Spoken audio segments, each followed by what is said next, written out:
हाय दोस्तों, मैं अमीलिया हूँ। मैं 13 साल की हूँ।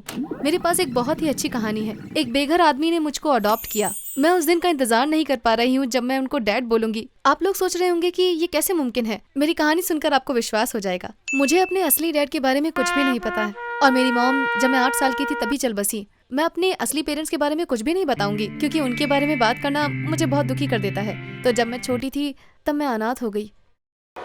मेरे कोई भी रिश्तेदार नहीं थे जो मुझे रखते, तो मुझको एक ऑर्फनेज में रहने के लिए भेज दिया गया। लोग ऑर्फनेजेस को एक अच्छी जगह नहीं मानते, लेकिन मैं और बाकी के बच्चे वहां ज्यादा टाइम खुश रहते थे। सोचिए, बहुत सारे बच्चे एक साथ रहते हो। हम हमेशा खेलते रहते। ऑर्फनेज में स्कूल भी था, तो हम पढ़ते भी थे साथ में ही। तो हम सब की आपस में बनती भी थी क्योंकि हम सब यहाँ पर एक ही कारण से थे। ज्यादातर लोग जो यहाँ पर काम करते थे और हमारी देखभाल करते थे वो अच्छे थे।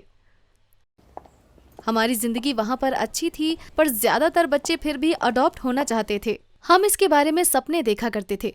सोचिए, एक परिवार आता है, कुछ बच्चों से मिलता है और फिर उनमें से किसी एक को पसंद करता है और साथ रहने के लिए ले जाता है। हर महीने बस 4 या 5 बच्चे ही भाग्यशाली हो पाते थे। हम सभी उन बच्चों से बहुत जलते थे जो अडॉप्ट हो जाते थे। आपको पता है हमारी जलन का कारण क्या था? क्योंकि उनको 2 लोग मिल जाते थे जिनको वो मॉम डैड बोल सकते थे। ये समझने के लिए कि हम उन शब्दों को कितना मिस करते थे, आपको ऑर्फनेज में रहना पड़ेगा।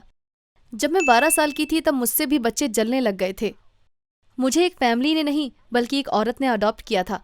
वो एक रिटायर्ड जज थी। मैं पूरे 1 हफ्ते सो नहीं पाई थी जब मुझे पता चला कि उन्होंने मुझे चुना है। मैं उस दिन के सपने देखती थी जब मैं उनको मॉम बोलूंगी। पेरेंट्स अपने बच्चों को पिक करने के लिए संडे को आते थे। मैंने ब्रेकफास्ट के बाद अपने दोस्तों और बाकी सभी को बाय बोला। मेरी नई मॉम 1 घंटे बाद आ गई। जब मैं जा रही थी तब मुझे लगा कि ये मेरी जिंदगी का सबसे खुशी का दिन है, लेकिन मेरी एक्साइटमेंट ज्यादा देर तक नहीं रही। उनका नाम हैरियट था।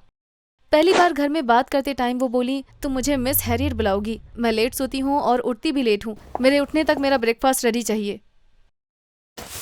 मुझे जल्दी ही समझ आ गया कि उनको कोई बच्चा नहीं चाहिए था, उनको एक सर्वेंट चाहिए था जिसको वो छोटी उम्र से ही सिखा सके। उन्होंने मुझे किसी स्कूल में नहीं डाला जो अडॉप्शन रिक्वायरमेंट के खिलाफ था।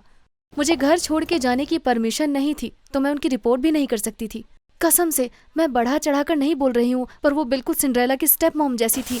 मैं अपने दिन उनके काम करने में बिताती। वो कभी भी मेरे काम से संतुष्ट नहीं होती थी। वो मुझ पर मौका मिलते ही चिल्लाने लग जाती थी। मैं अपने ऑर्फनेज को बहुत मिस करती थी। रात में मैं अपने कंबल के अंदर रोती थी। करीब 7 से 8 महीने बाद मैंने अपनी नई जिंदगी को अपना लिया। मुझे पता था कि मैं वहां नहीं रह सकती, लेकिन मैं वहां से भागने के लिए बहुत छोटी थी। मैंने गौर किया था कि मिस हैरियट हमेशा डोर लॉक करके रखती थी ताकि मैं घर से बाहर ना जा सकूं, यहाँ तक कि कूड़ा फेंकने के लिए भी नहीं। एक दिन मैंने देखा कि मिस हैरियट बहुत उदास थी।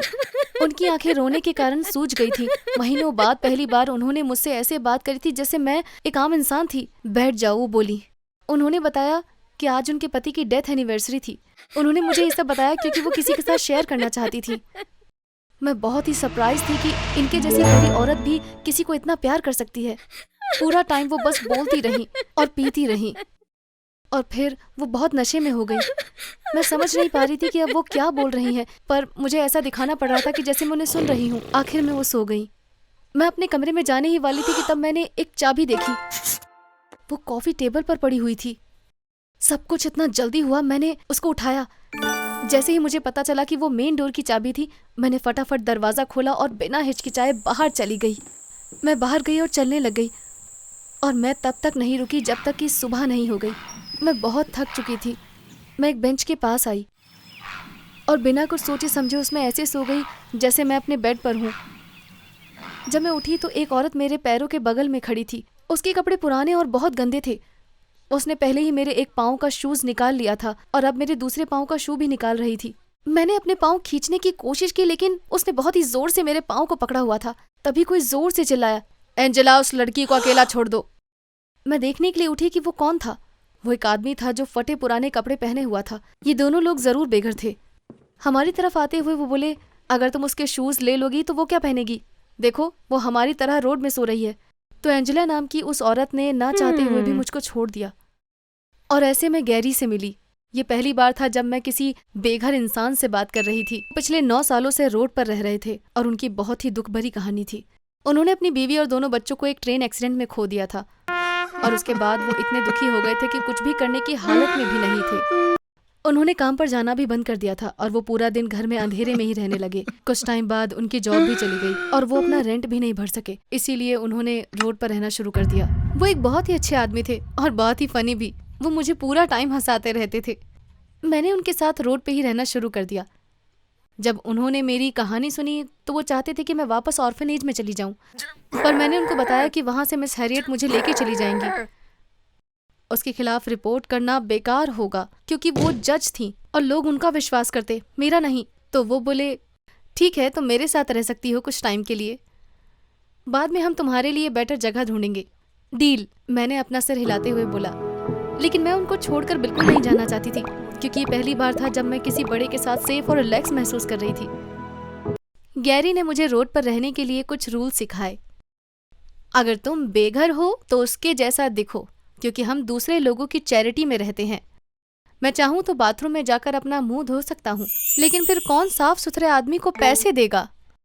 वो सही था, तो मैंने वही किया जैसा उन्होंने मुझसे कहा। मैंने अपने कपड़े और मुंह जितने गंदे कर सकती थी मैंने कर लिए। एक लेसन और मैंने एकदम परफेक्ट बेघर वाला लुक बना लिया था। खाने के लिए हमको भीख मांगनी पड़ती थी।